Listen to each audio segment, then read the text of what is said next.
যেই দেশে ধর্ষকের পক্ষে উকিল পাওয়া যায় ওই দেশে পইরা লেখা জজ হয়ে কোনো লাভ নেই।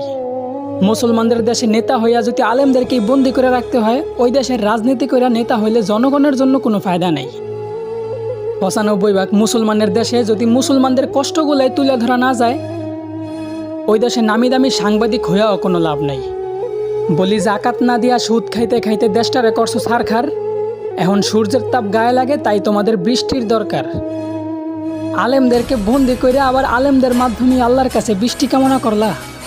বিষয়টা এমন হইল না যে কোনো এক ফল গাছের গোড়া কাইটা ফালাইয়া সেই গাছ থেকেই আবার ফলের আশা করলা।